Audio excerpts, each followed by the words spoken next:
The Dunedin City Council is trying to improve its waste collection and recycling, but it needs residents to help. Laura McElhone is the Council's Group Manager of Waste and Water, and she joins us to explain. Good evening. Good evening. What problems occur with waste collection locally? So we're always trying to encourage people to minimise the amount of waste they produce, but what we're really focusing on at the moment is to make sure that people are recycling their materials properly, and that means putting the right things in the right places, making sure things are clean. That means that we can get those materials off to proper recycling markets, keep as much of it out of landfill as we possibly can, but most importantly keep our staff and our contractors safe when they're running through the processes. So how are you addressing those issues? So really education is our primary tool. We're putting a lot of information out into the media, we're updating our websites, we've changed the information that goes on our calendars that goes out to people for recycling. Hopefully that is making it easier for people to understand how they can use things the way we would like them to. How much household waste gets recycled in the city every year? So in the last 12 months we have collected about 9,000 tonnes of recyclable material. Of that, 8,200 has actually gone off to the recycling markets. So we're running about 90% of what we collect actually gets properly recycled and reused. Does any of our recyclable material go to the landfill? Yep, so around about 8 to 10% each year goes to landfill. That is simply what we can't recycle. So whenever we collect things, whether or not it's from your curbside bin or from the public places bins, any of that material, one way or another, is hand sorted.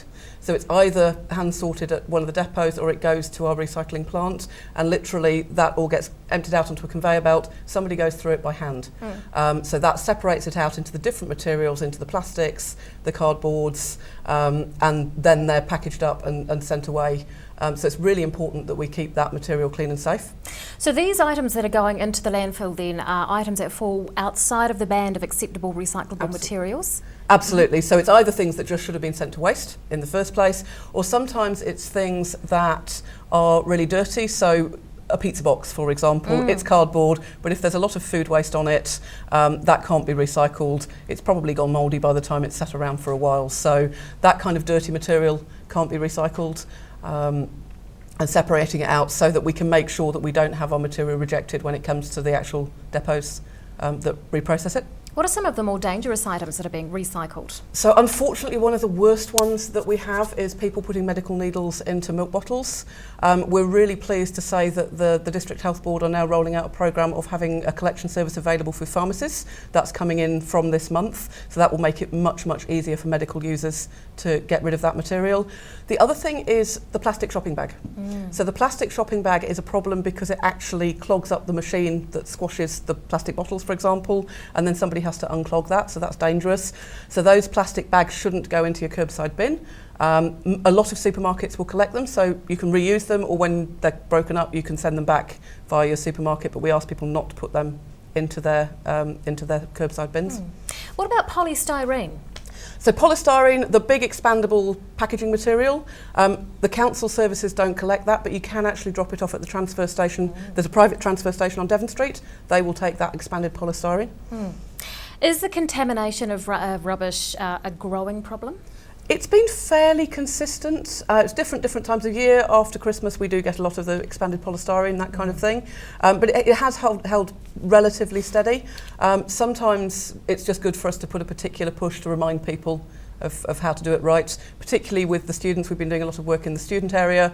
Each intake of new students, they come from areas that do it a bit differently, so we like this time of year to get those messages out there as well. How are other councils around the country dealing with recycling?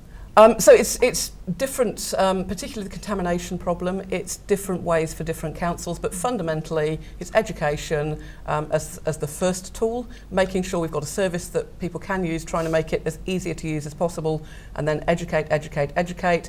If we really have to, then we have some enforcement tools available, but we would much rather just help people to do it right in the first place. How long is the Green Island landfill expected to last? So we have consent until 2023. We will have some capacity we expect beyond that, but there are some questions that we have to work through as to whether or not we want to invest the money to try and extend that consent, because there's quite a lot of physical work that will be needed to do. What alternatives are there? So the council has a designation over another site already, so there has been a little bit of work gone into whether or not we could move to that site. We're currently working through a process to see whether or not we would want to extend Green Island, whether we want to move to the other site, and also whether or not we would do that on our own or possibly in partnership with others who've got expertise in that area. From the Dunedin City Council, Laura McElhone, thanks so much for your time. Thank you.